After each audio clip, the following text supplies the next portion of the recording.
ರಾಷ್ಟ್ರೀಯ ಪ್ರಜಾಸತ್ತಾತ್ಮಕ ಒಕ್ಕೂಟ ಎನ್ಡಿಎನ ಸಂಸದೀಯ ಪಕ್ಷದ ಸಾಪ್ತಾಹಿಕ ಕಾರ್ಯತಂತ್ರ ಸಭೆ ಮಂಗಳ್ ಮಿಲನ್ ಇಂದು ಸಂಸತ್ ಭವನದಲ್ಲಿ ನಡೆಯಿತು. ಪ್ರಧಾನಿ ನರೇಂದ್ರ ಮೋದಿ, ಕೇಂದ್ರ ಗೃಹ ಸಚಿವ ಅಮಿತ್ ಶಾ, ರಕ್ಷಣಾ ಸಚಿವ ರಾಜನಾಥ್ ಸಿಂಗ್ ಮತ್ತು ಇತರ ನಾಯಕರು ಸಭೆಯಲ್ಲಿ ಉಪಸ್ಥಿತರಿದ್ದರು.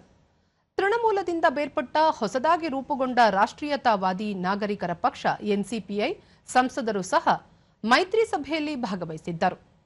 ಸಂಪೂರ್ಣ ಮೈತ್ರಿ ಐಕ್ಯತೆಯನ್ನು ಪ್ರದರ್ಶಿಸುವ ಗುರಿಯೊಂದಿಗೆ ಸಂಸತ್ತಿನ ಅಧಿವೇಶನಗಳ ಸಮಯದಲ್ಲಿ ಮಂಗಳವಾರ ಸಭೆಗಳನ್ನು ಸಾಂಪ್ರದಾಯಿಕವಾಗಿ ನಡೆಸಲಾಗುತ್ತದೆ. ಕೊನೆಯ ಬಾರಿ ಇದೇ ತಿಂಗಳ 21ರಂದು ನಡೆದಿದ್ದ ಸಭೆಯಲ್ಲಿ ಮುಂಬರುವ ದಿನಗಳಲ್ಲಿ ದೇಶಾದ್ಯಂತ ನಡೆಯುವ ವಿವಿಧ ಪರೀಕ್ಷೆಗಳಲ್ಲಿ ಪ್ರಶ್ನೆ ಪತ್ರಿಕೆ ಸೋರಿಕೆಯನ್ನು ತಡೆಗಟ್ಟಲು ಎಲ್ಲಾ ಪಾಲುದಾರರಿಂದ ಸಂಘಟಿತ ಪ್ರಯತ್ನಗಳಿಗೆ ಪ್ರಧಾನಿ ನರೇಂದ್ರ ಮೋದಿ ಕರೆ ನೀಡಿದ್ದರು. ಇತ್ತೀಚಿನ ನೀಟ್ ಪರೀಕ್ಷಾ ಪ್ರಶ್ನೆ ಪತ್ರಿಕೆ ಸೋರಿಕೆಯಲ್ಲಿ ಭಾಗಿಯಾಗಿರುವವರ ವಿರುದ್ಧ ಕಠಿಣ ಕ್ರಮ ಕೈಗೊಳ್ಳುವುದನ್ನು ಖಚಿತಪಡಿಸಿಕೊಳ್ಳಲು ಮತ್ತು ದೇಶದ ಯುವಕರ ಹಿತಾಸಕ್ತಿಗಳನ್ನು ಕಾಪಾಡುವ ಸರ್ಕಾರದ ಬದ್ಧತೆಯನ್ನು ಪ್ರಧಾನಿ ಪುನರುಚ್ಚರಿಸಿದರು.